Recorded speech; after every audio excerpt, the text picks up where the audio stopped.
This is the first time I've done stand-up, and I'm really excited, but I'm also really nervous. You know, it kind of reminds me of the first time I had sex also, because, you know, I don't really know what I'm doing because I've never done this before. I don't know how long I can last. I'm drunk. I'm not wearing a condom. Wait, there's one main difference. When I lost my virginity, I prematurely ejaculated. And so, you know, I mean, that's not... Oh God. I take that back. This is exactly like when I lost my virginity. Now that I mention it, I may as well tell you the story about when I lost my virginity. I was in 10th grade, and there was this girl named Sheila, and she was very prude, very, very prude. She wouldn't let me hold her hand. In fact, I couldn't even be within 10 feet of her.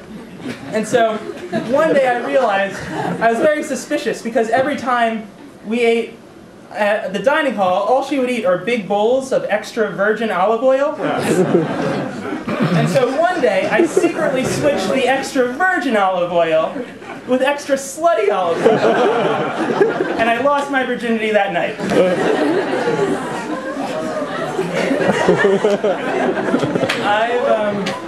I've had really bad luck with dogs all my whole life. I've had 3 dogs, and 2 of them I've had to put down.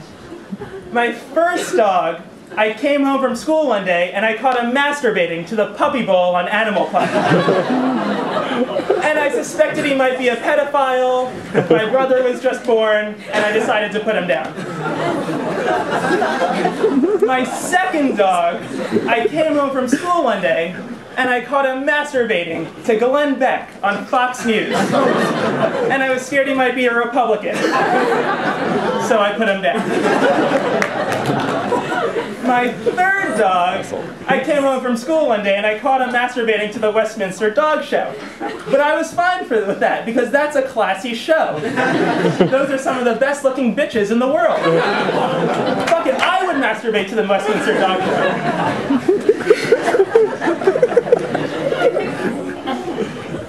You may have noticed I have big teeth. They're so big, when I go to the dentist, she charges me double for a cleaning. I'm in there like all afternoon, she takes out the mop and she starts to like scrub my teeth, and then she takes out the fire hose in order to rinse them off. And then I have a cavity, all I have to do is go to a construction site, and I go to the guy who's, you know, jackhammering the sidewalk, and he can, you know, get the cavity. Okay. Take out my cheat sheet. I feel really bad for gay magnets, because no matter how much gay magnets love each other, it'll be impossible for them to be intimate.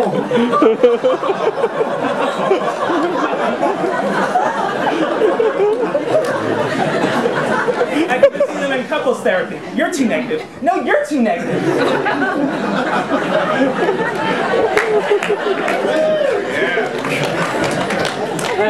My brother was born without toes, and I can't help but make fun of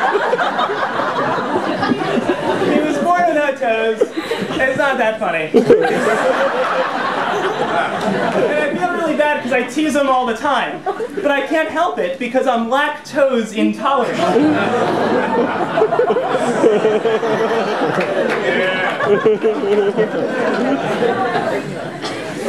I don't know if you noticed, but my jokes are like very, very dry. And you may be wondering, Jason, how do you get your jokes so dry? Well, here's what I do. I keep a sponge in my pocket at all times, and it soaks up any humor moisture.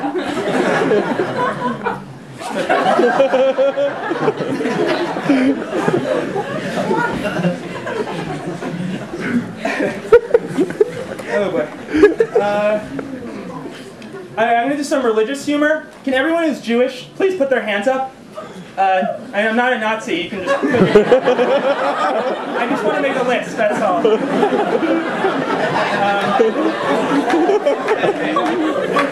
I'm Jewish. I'm a Reform Jew. Some of you may not be familiar, but there's different sects, and the Reform Jews don't believe in God. So that's how you know that you're a foreign news or a In my sociology class, we were talking about suicide, and you may know that Sweden has one of the highest suicide rates in the world. But that confused me, because I had just read an article that said Sweden is also one of the happiest countries in the world. They have like welfare, lowest unemployment, it's like a great country to be in. So then I read another article, and this really cleared things up. This article said that Sweden is the most ironic country in the world. And then it all made sense. So I was in sociology class, and this girl 2 seats over, she was wearing one of those low-cut dresses. And so I decided to sneak a peek. And I was immediately arrested by the CIA, the Cleavage Investigation Unit of America.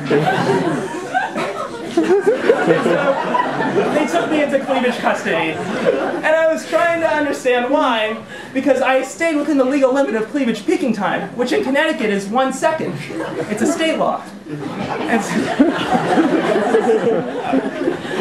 And so the agent explained to me that if the girl catches you, after you take the peek, if your eyes meet and she catches you, then you still get arrested. And you know, I thought this did make sense to me, but I didn't really understand why. But then I thought that, oh, here's probably why. Girls, when they wear these dresses, they may only want guys that they're attracted to look. And you know, this may seem hypocritical because they're just putting it out there, but I can actually relate to it because sometimes I like to wear these low-cut pants, which come to a V right here, and they show some penis. And I only want the girls that I'm attracted to look, but everyone looks. Thank you. That's it.